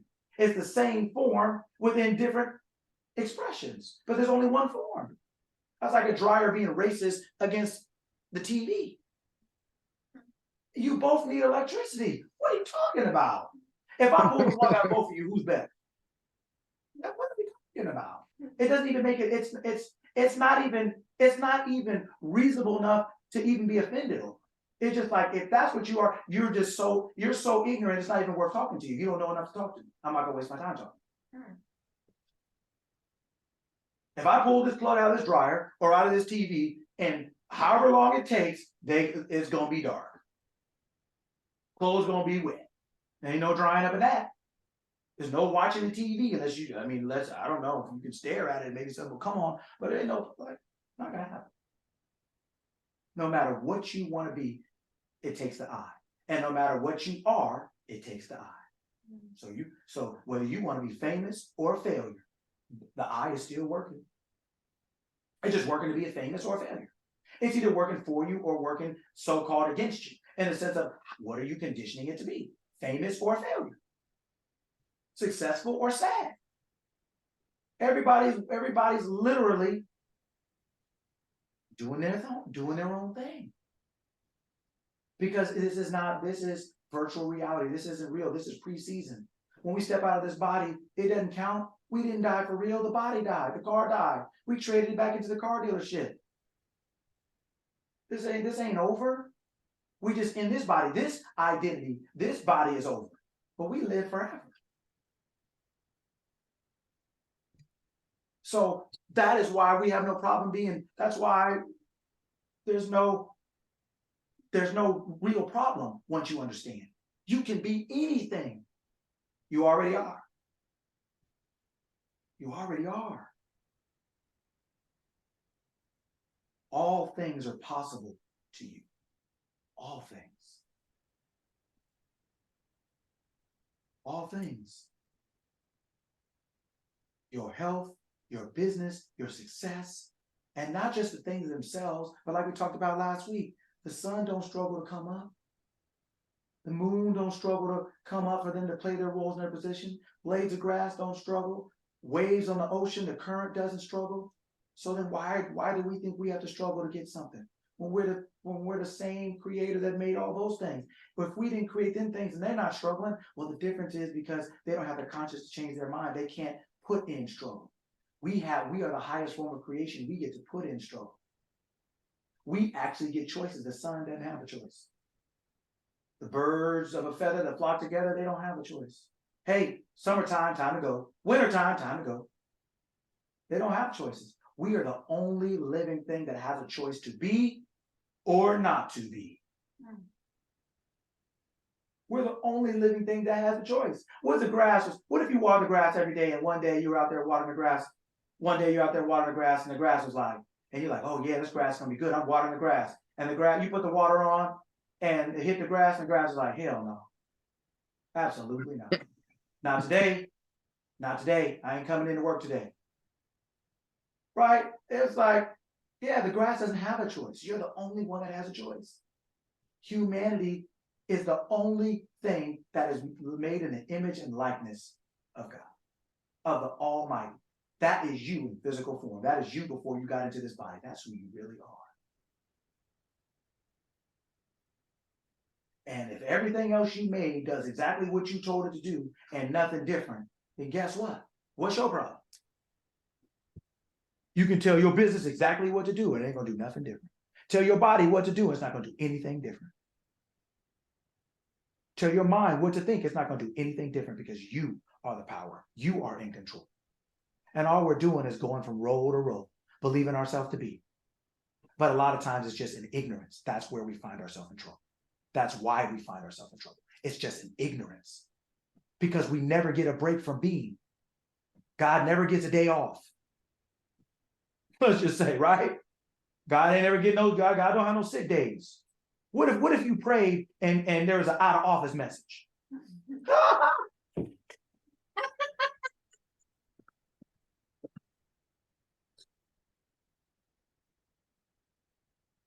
Can you imagine that? Can you imagine praying and then there was like, you know how they have those planes that ride in the sky? And you prayed, and then the sky came up. Sorry, Tosh, not today. Brother, a little busy. Sorry, Kari, not today. Had a late night last night. I was out a little too late. Right? I'm going to the game. Sorry, Cynthia. You know, car out of gas. Can't really get to the office today. Can you imagine that? So if you know who you are, you realize there ain't no days off. There's no days off that you can let your mind run wild. That you can start to think you poor and think nothing's gonna happen. That you can start to think life is hard and you got to do 58 things in order to get a raise and think that's not gonna happen. You may not know how in your conscious human mind how it's gonna happen. Oh, but it will. Oh, but it will, because whatever God thinks is. And that's the only reason it is. And that's the only thing it'll ever be until it changes its mind. So I want everybody to understand that today. I want everybody to understand, man, this is who you are. You are the Alpha and Omega. You are the beginning, the end. You are the first and the last. You are the author and finisher of your experience. What you say goes. What you say goes. So if you think you want to put an out of office message on your life, good luck with that. If you want to put a little out of office message on your health or your money, good luck with that. If you want to add a little sprinkle of strain and debt and lack on your business, go ahead, go ahead and do that. If you think you want to, get a little cancer mixed in, go ahead, right ahead, do that. There ain't no one to stop you, and there's no one to save you.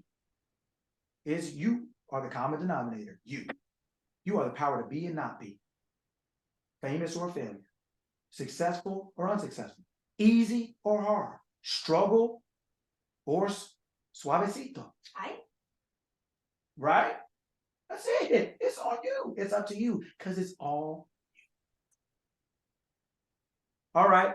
Well, that's it. So, I'm going to keep my blood pressure down because I'm starting to get a little worked up, but I'm not going to do it today. I'm going to give you guys a break. Because you can't come in every class yelling and screaming. You gotta keep them all balanced. You gotta keep you guys all balanced. I can't do crazy on you every week. So today was a little more mild, so that you guys can. That's it. You know what I'm saying? A little something like that. But hopefully everyone understood that. It's all you. It's all you all the time. You have the power to be anything. Everything starts with the I. Now, what do you want to add to it? What do you want to attach to it? And just like you keep your phone powered up until you get what you want, until it's the way, same thing. You keep that concept of your mind of whatever it is you're powering up until it shows up in your life.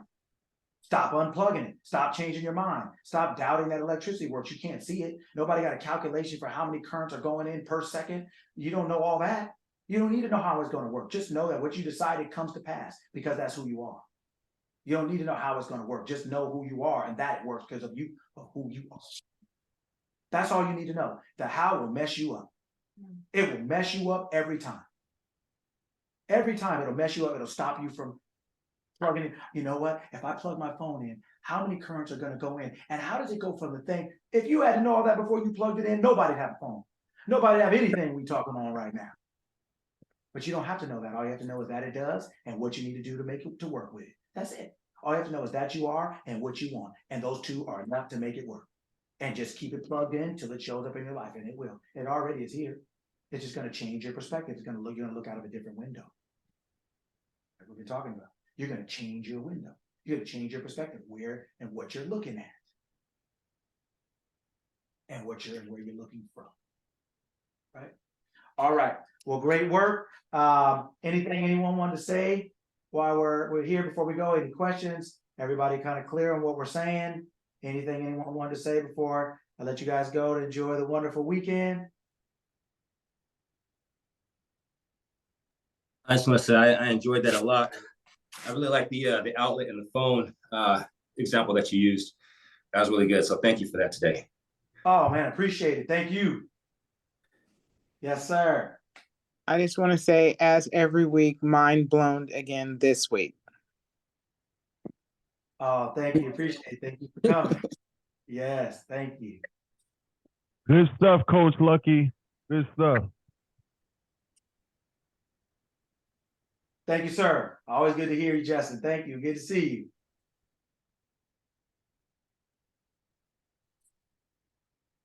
I'm bringing scripting back because I'm gonna put my attention to where I want to. Mhm. Yes, and speaking of that, Veronica just ruined it for you because now you guys got homework. Yep, she just ruined it for you. Oh, So man, come on, Beto. yeah, you know, you always got that one person who wants to do extra credit and everybody gets in trouble. So you see what type of student she was. So You gotta use your power for good, Vero. Come on now. that's it. Yeah, you done messed everybody up. See, We're all gonna be winning because of this. that's it. I was about to put in the chat who wants to script with me, so Nah. I'm just saying. Oh, I do. I do. You know, I nerds were I the wanna first ones to script. get beat up. Yeah. So essentially, right, I just want you to look at that equation, right? I am is. I want you to look at that equation and put a little colon right there, the two dots. I am is. I want you to realize you're just playing a role. That the all-powerful, almighty God that people talk about, you can call it whatever you want, nothing, something, whatever. It's only believing itself to be, it's only playing a role. And then I want you to decide what you want to attach to that other side. What do you want to plug in? Your phone, laptop? What state of experience do you want to plug in? Wealth, success, health, struggle, strife, strain. What do you want to attach? To I am is playing the role. I am is being. I am is doing. I am is having. That's all the outcome is being, doing, or having something.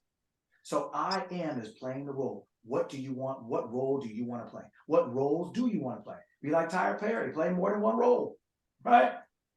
Should play wealthy, play successful, play healthy, play successful, easy, play infinite clients just coming to you, loving what you have to offer, loving to pay you what you want, and loving to refer others to do the same. Like your business out there is just clocking easy. You're happy and you're healthy and you're successful, right? I want you, I am is, colon, what role is it playing? And you decide what goes on the other side of that colon. You're now powering up whatever's on the other side of that colon. You're playing the role of whatever side of that colon, whether it's you're being something, doing something, or having. I want you to really sit with that and plan, be conscious, and realize who you are. Because just like the sun is up, I am is playing the role of the sun being up. It's aware of it being up. That's why it stays up. Whatever you attach yourself to, you are the power. It will come into your world. It's already here, you just don't see it. But when you change your consciousness, you'll see what you never saw. Everything's already here. You're just changing your consciousness. You're becoming aware on purpose. I'm becoming aware of success. Then I'll see it. I'm becoming aware of perfect health. Then I'll see it. I'm becoming aware of my success being easy in my business. Then you'll see it. Because you're giving life to something and to something the way you want it to be. You don't just cook, you also put seasoning on there. Right? You don't just cook, you butter the pan or spray the pan. It's not just the food, it's also the experience, right? Otherwise, shoot, we've all had some food that people cook that we wish they didn't. Right? Right? So then don't make your mind sloppy. Right. Same thing. I am is what? It has a successful business and how? I have a successful business that's easy. I love doing what I do every day. You're giving life, you're making things alive in your world because everything in the world comes because of you. It's only alive because of you. It's only going to stay alive because of you. And when you withdraw your attention from it, it will die. Poverty will die. Sickness will die because you no longer associate yourself with that. Struggle will die. Having to hassle clients and having to, hope that they call you back will die because you put your attention on ease. My yoke is easy. My burden is light. Everything I set my hand to prospers. Right? You're changing your consciousness not only to what you're having, but the way you have it. What you have in your relationship to. All right. Hey, everyone have a great Saturday. Thank you all for coming. I appreciate you all. Thank you. It's good to see you all. Glad everyone's happy, healthy, and safe. Do your thing. Have a great weekend with your families. Good to see you all. We'll see you next weekend. See you guys. Thanks, Coach Lucky. Yes, Bye. sir. Thank you, Lucky. Good to see you all, Leslie and Johnny, and I see Cynthia. Remember that on Romper Room? Romper Room. Yeah, that's right. That's right. I see everybody. That's right. And for the homework too, I see everybody. Reminder. All right, you guys. See you later. Yeah. Bye. Peace.